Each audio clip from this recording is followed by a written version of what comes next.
Prime Minister KP Sharma Oli has finally agreed to convene the much-demanded secretariat meeting of the ruling Nepal Communist Party. The consent has come after much pressure from the majority secretariat members.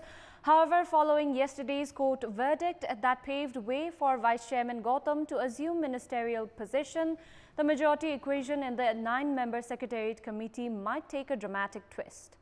Good morning, I'm Sarah Chitrakar and these are the top stories of the hour. At least 7 people killed and 34 injured in a passenger bus accident in Baitari district.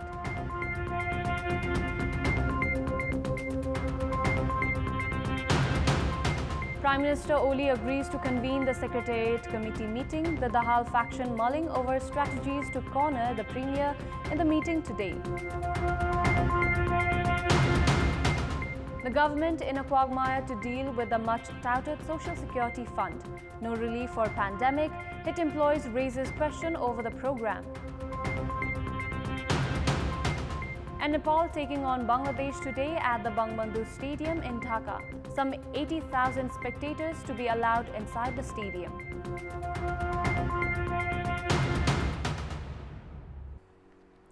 Coronavirus continued its surge as 1,913 new cases of COVID-19 were confirmed in the country yesterday, taking the total case tally to 204,242. Meanwhile, the death tally has climbed to 1,189 with 15 more individuals succumbing to the virus yesterday. According to the Health Ministry, a total of 10,022 swab samples were tested yesterday, taking the test tally to over 1.58 million. The PCR test responded with 973 positive cases in the federal capital, as Kathmandu district confirmed 764 cases, while Lalitpur reported 126 and Bhaktapur registered 83 cases. Likewise, 2,349 individuals registered full recovery yesterday, taking the national recovery tally to 164,592, while the recovery rate stands at 80.6%. According to the Health Ministry, there are over 38,000 active cases in the country, with 9,077 corona patients in isolation centers, 29,834 in home isolation and 974 in various quarantine facilities. The ministry informed that 87 patients are receiving treatment with ventilator support, while 373 are in intensive cares across different hospitals of the country.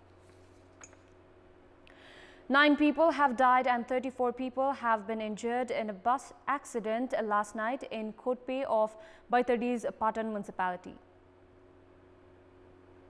The district police officer of Baitadi, Narayan Prasad Adhikari, informed that the mishap occurred at around 10 p.m. last night while the bus was steering towards Kanchanpur. 7 individuals who are in critical condition have been taken to Dhangadi for further treatment, while other injured individuals are being treated at Darildhura Hospital. The police have suspected that the accident might have occurred due to the driver falling asleep. 9 individuals, 7 male and 2 female, died in the mishap last night.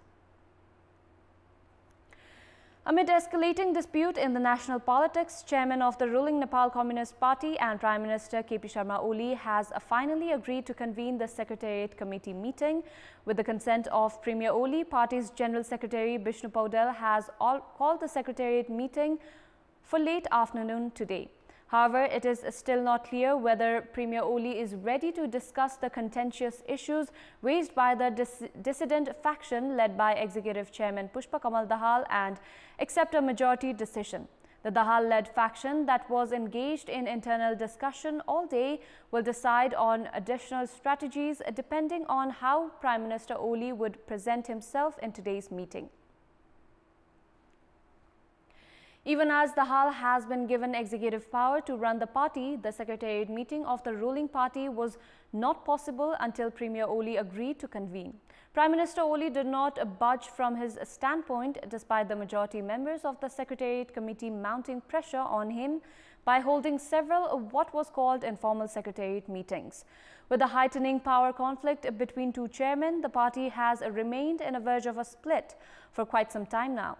However, amid all the disputes, Premier Oli finally agreed to call the meeting later today, bypassing the date proposed by Executive Chairman Dahal by a day.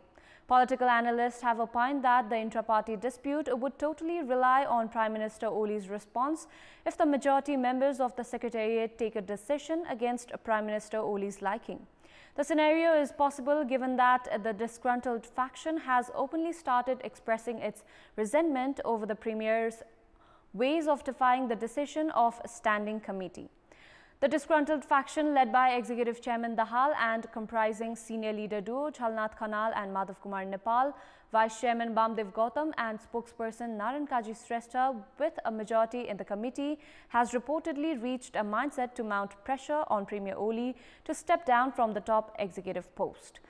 Prime Minister Oli was avoiding the meeting with the knowledge that a majority equation was not in his favour. However, the Prime Minister's readiness to convene the meeting has hinted that he has already created a conducive environment as far as the majority equation in the party secretariat is concerned. Analysts have projected that the power equation in the ruling party could take a new turn as the Supreme Court has cleared the way for Vice Chairman Gautam to become a minister. The contribution-based social security fund that was set up 2 years ago with the goal to affiliate 3 million workers in the program has become what can be said a hard nut to crack for the government, while 109,000 out of total affiliated workers not contributing a single penny so far. The fund has not been able to bring any relief package for the workers who have stopped contributing after being unemployed due to the pandemic. Terming it as the beginning of the new era, the Social Security Fund program was launched on 27th of November 2018 with significant fanfare. Even as the private sectors were mandatorily required to get affiliated to the program, only 13,000 employers covering 179,000 workers have been affiliated to the program so far. Of these, only 70,000 workers are contributing to the fund, while the number is declining due to the pandemic. More than 600 workers have stopped funding amid the pandemic, while some employers have closed their companies. As per the program provision, workers have to contribute 11% of their basic salary and employers have to contribute 20% to the fund. So far, 3 billion rupees has been deposited in the fund.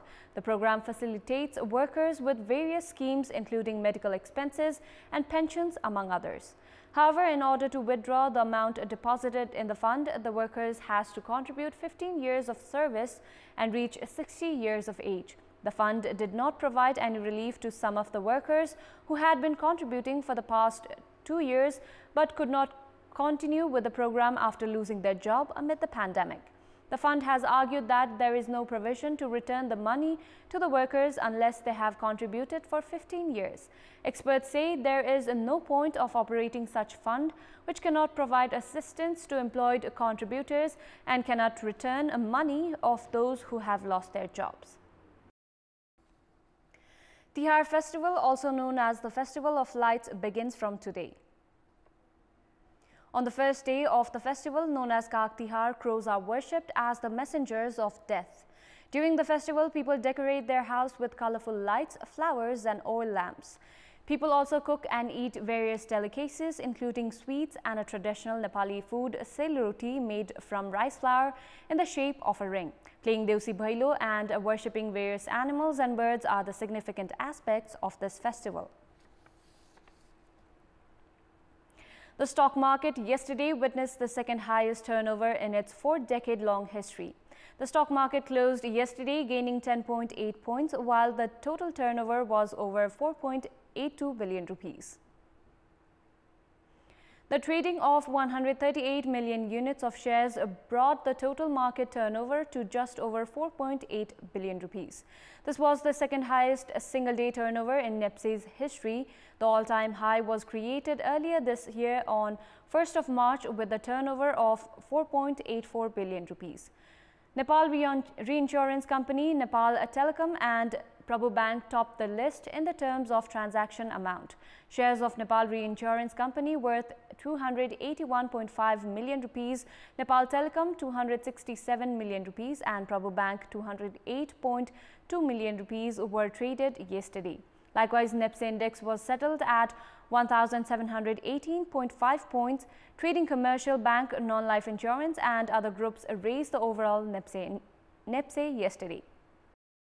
Public in rural areas still do not have easy access to basic health services due to the lack of enough workforce, proper infrastructure in health center along with geographical remoteness and their poor economic condition. In this context, in our Public Voice segment, we had asked the local residents in Sangkhwa district what problems are they facing in receiving basic health services. Let's take a look at what they had to say. Public Voice. र एउटा आर्थिक कमजोरीको कारणले हरेक कुराहरु रोगहरु लुकेर बस्ने देखाउन नसक्ने र सामाजिक हिसाबमा समाजमा प्रष्ट रूपमा भन्न नसक्ने वाले एउटा कठिनाइ त्यो छ। स्वास्थ्य चौकीमा गए पनि डाक्टरहरु पनि अब त्यहाँ गएर चेकअप गर्न जाँदाखेरि डाक्टरहरु नआउने, त्यही भएर अलिकति यहाँ हाम्रो ग्रामीण भेगमा चाहिँ अलिक असुविधा नै छ। बिरामी हुँदाखेरि पहिले हस्पिटल नलगेर धामी झाँक्रीको विश्वास गर्ने रूढिवादी परम्पराले गर्दाखेरि यहाँ अलिकति कठिनाइ भएको छ स्वास्थ्य सेवामा। कर्मचारी अलिक फुलफिल नभएकोले पनि हुन सक्छ र औषधि पनि भनेको बेला नपुगिरहेको स्थिति पनि हुन सक्छ। दक्ष चिकित्सकहरू त्यो ग्रामीण भेगमा बसोबास नगर्ने भएकोले र हरेक सुविधाहरू चाहिँ गाउँभन्दा शहरमा चाहिँ केन्द्रीकृत गर्ने भएकोले र यातायातको पहुँचहरू स्वास्थ्यका पहुँचहरू चाहिँ शहरमा केन्द्रित हुने भएको हुनाले तपाईको ग्रामीण भेगमा एकदम स्वास्थ्य सेवा लिनलाई चाहिँ अत्यन्तै कठिनाइ छ। यातायातको सुविधा छैन र मान्छेहरू गरिबीका रेखामुनि हुन्छन् र आफ्नो आर्थिक अवस्थाले पनि समस्या परिरहेको हुन्छ। अलिअलि दुख्छ भनेर चेकै नगरिन बस्ने हुन्छ गाउँको मान्छेहरू अनि चेक नगर्ने हुन्छ अनि पछि गएर अलि दीर्घ रोग नै बन्ने चाहिँ छ।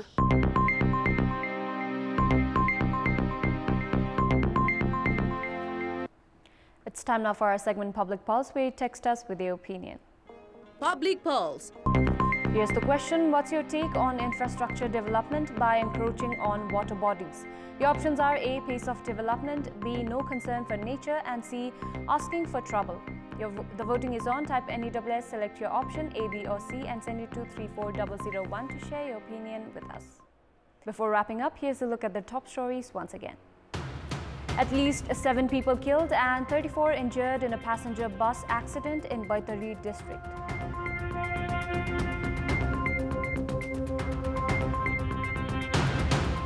Prime Minister Oli agrees to convene the Secretariat Committee meeting. The Dahal faction mulling over strategies to corner the Premier in the meeting today.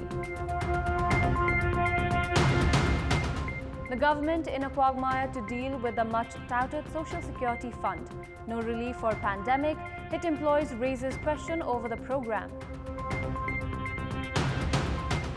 And Nepal taking on Bangladesh today at the Bangabandhu Stadium in Dhaka. Some 80,000 spectators to be allowed inside the stadium.